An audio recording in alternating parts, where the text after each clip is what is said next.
शिव महापुराण की कथा कहती है, श्राद्ध पक्ष में पड़ने वाला प्रदोष का व्रत किसी भी दिन पड़े, चाहे सोम हो, मंगल हो, बुध हो, गुरु हो, शुक्र हो, शनि हो, कोई से भी दिन पड़े, जो प्रदोष काल के समय महादेव 3 कलश में दूध लेकर उसमें काली तिल डालकर, जौ डालकर और उसमें थोड़ा सा डाब डालकर, डाब मतलब कुसा चढ़ गया, कोई ना कहते गुरु चढ़ गया, कुछ भी चढ़ जाए, तुम महादेव के पास जाइए।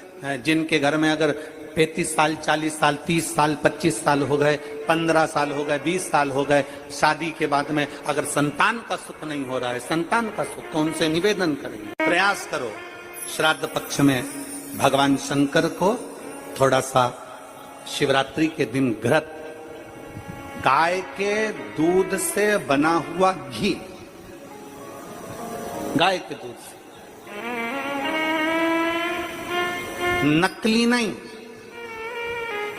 संतान का अगर सुख नहीं है तो बाबा देवादिदेव महादेव को घृत का लेपन कर कर उसी घृत का थोड़ा सा पान घर पर आकर दोनों पति पत्नी उसी घृत को लाकर उसका पान करो, घृत का लेपन करो, बाबा को जल चढ़ाओ।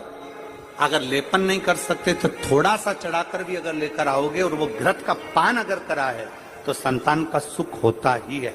पर ये केवल जो बताया जा रहा है ये पितृ पक्ष के अंदर जो शिवरात्रि पड़ती है उसी में किया जाएगा, बाकी के समय नहीं किया जाएगा। शिव पुराण कह रही है, भगवान शंकर का चरित्र कर रहा है, भगवान शंकर का संवाद कर रहा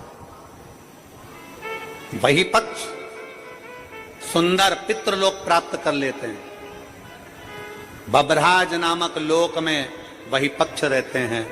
उन्होंने नियम बना लिया, हमारे पितृलोक में प्रत्येक महीने में मासिक शिवरात्रि पर उत्सव मनाया जाएगा, शंकर का पूजन अभिषेक किया जाएगा। एक दिन बहिर्पक्ष पितरों की आराधना कर रहे थे, बहिर्पक्ष पितृपक्ष में शिव की आराधना में लीन थे, शंकर के। कोई तुमसे पूछे हम पितरों की पूजन करते हैं तो पितर किसकी पूजन करते हैं? कोई तुमसे पूछे कि हम पितरों की पूजन करते हैं तो पितृ किसकी पूजन करते हैं?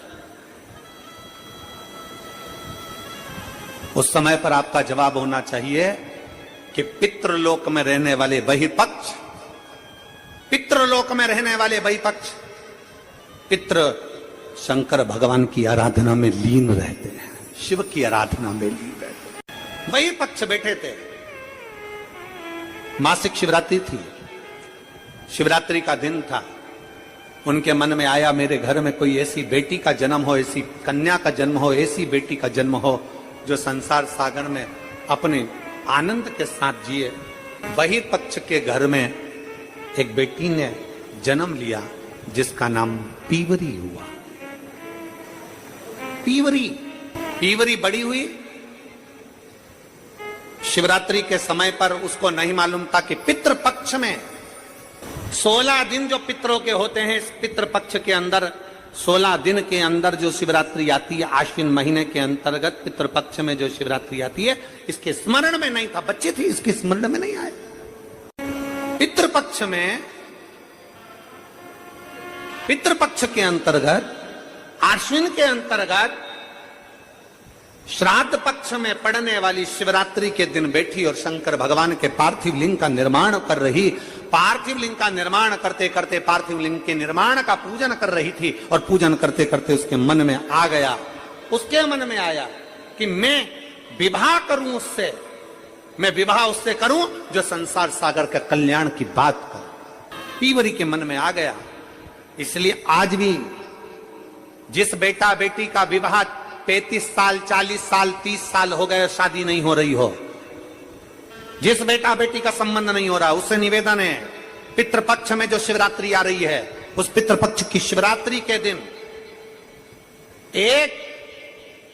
एक बूंद घी, गौमाता का घृत, गाय के दूध से बना हुआ, गौमाता का गाय के दूध से बना हुआ घी एक उंगली में जरा सा लगाकर, जिस लड़का लड़की का विवाह नहीं हो रहा हो वो लेकर जाए, शंकर के शिवलिंग पर उसका लेपन करे और उसी उंगली को अशोक सुंदरी वाली जगह पर पीवरी के नाम से पितृपक्ष में सुखदेव जी महाराज की धर्म पत्नी पीवरी के नाम से अगर अशोक सुंदरी वाली जगह पर लगाकर एक लोटा जल भगवान शंकर को समर्पित कर दे तो उसका विवाह होता ही है। अगला पितृपक्ष आएगा उससे पहले उसका विवाह होगा ही होगा। और निवेदन रहेगा सभी जिनके घर में अगर 35 साल 40 साल 30 साल 25 साल हो गए 15 साल हो गए 20 साल हो गए शादी के बाद में अगर संतान का सुख नहीं हो रहा है, संतान का सुख, तो उनसे निवेदन करेंगे, उनसे निवेदन प्रयास करो श्राद्ध पक्ष में भगवान शंकर को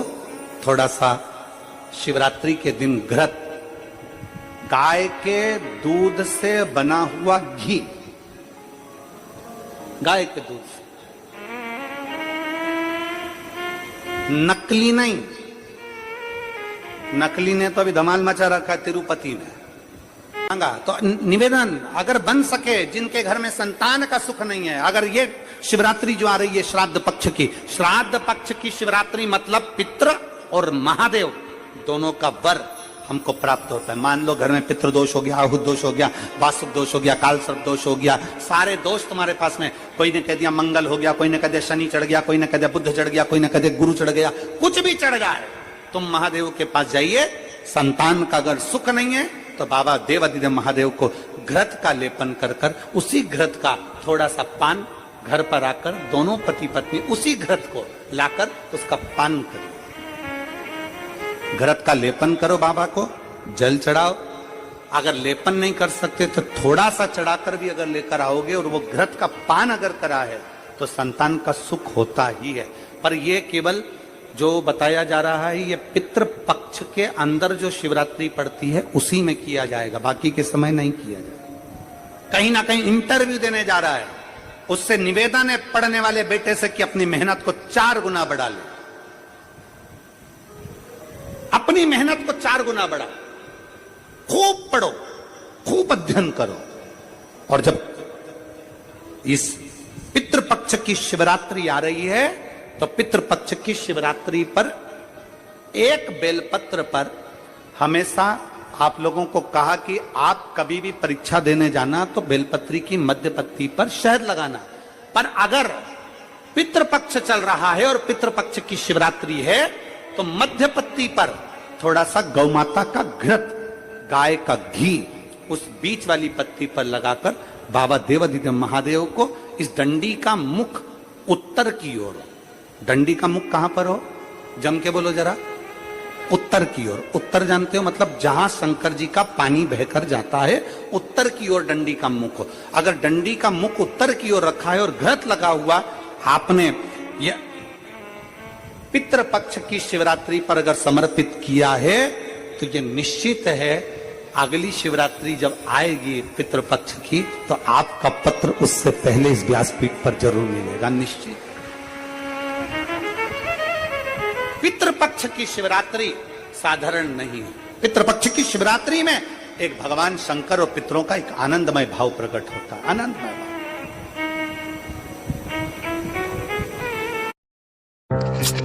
सारा पानी फंसा हुआ है, ड्रेन।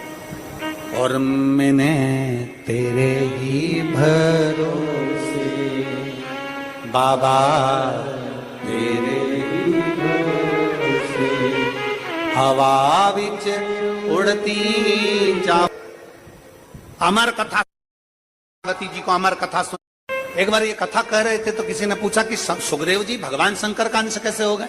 तो कहा जिस समय पर भगवान शंकर माता पार्वती जी को अमर कथा सुना रहे थे, अमर कथा सुनते समय त्रिशूल लेकर माता पार्वती चारों तरफ घूमी, सबको भगाया। तोते का अंडा कोटर में गिर गया, उस अंडे के अंदर तोते का बच्चा था जिसने शंकर भगवान के मुख से अमर कथा को सुन लिया। और वो तोते का बच्चा जब भागा तो व्यास जी महाराज की धर्मपत्नी के गर्भ में जाकर बैठ गया। तोते के बच्चे को कहते हैं शुक, व्यास जी की पत्नी के गर्भ से जन्मा इसलिए कहलाया देव। दोनों को मिला दो तो हो गया शुकदेव। भगवान शंकर की वाणी के द्वारा इसका प्रागट्य है, इसलिए भगवान शिव तत्व के द्वारा इसको अमर तत्व प्राप्त है। इसलिए इसको भगवान शंकर का ही अंश कह दिया, भगवान शिव का ही अंश बोल